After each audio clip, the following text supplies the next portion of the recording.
Каналыма тіркеліп лайк басуды ұмытпаңыз. Салқын самалды сарыарқаның даласы, арқасында асынған жол дорбасы, қолында қысқа қайласы бар бір жолаушы келеді.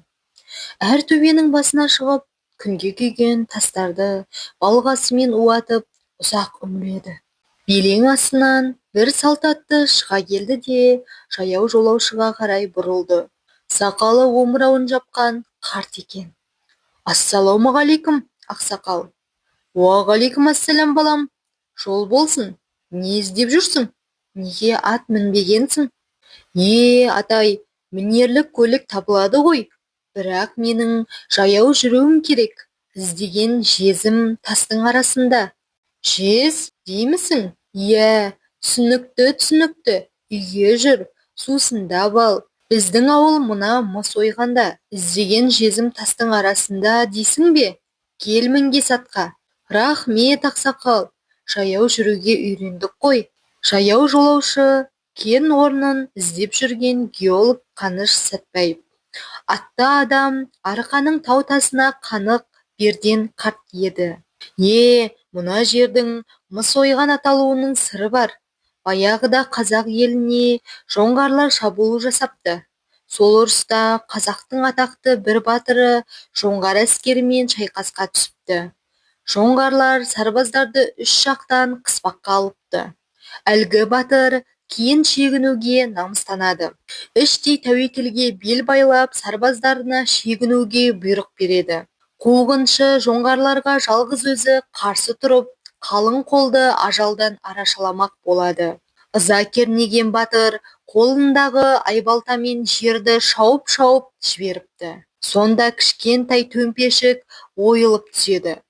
Батыр тағы бір ұрған екен, ойық тереңдей түсіпті. Сол кезде батырдың ойына бір қулық орала кетеді. Ат-матымен әлгі шұңқырға түсіп бұға қалады. Қалың қолдың шегінгенін көрген жоңғарлар қуыстағы батырдың екі жағынан шауып өте шығады. Батыр атын тебініп қалады да жаудың ту сыртынан тиіседі. Мұны көрген қазақ әскері де кері бұрылып жоңғарларды қыспаққа алыпты. Қыспаққа шыдамаған жау быт-шыт болады. Бет-бетімен қашып жеңіліске ұшырапты. Содан кейін 300-дің баласы бірігіп, мына Ұлытаудың жартасына таңбаларын ойыпты. Кейін батыр әлгі шұңқырға келсе, ішінде сап-сары бір нәрсе жатады. Ол мыс екен. Ұсталар әлгі мыстан қажетінше ойып алып, керегіне жаратқан екен. Содан бастап бұл ара мыс ойған аталып кеткен балам. Қаныш аңызды қызыға тыңдап, өңі бал-бұл жанды. Ол аңыздың ақиқат екеніне сенді. Бірде ақсақал оны мыс ойған шұңқырына ертіп барады. Қаныш бұл шұңқырды ұзақ зерттейді. Мыс ойғанның түбінен жұдырықтай табиғи мыс қоспасын тауып алып, қапшығына салады. Кейін мыс ойғаннан үлкен шахта ашылып, жез қазған кенті құрылады. Тұрсын Жұртбай.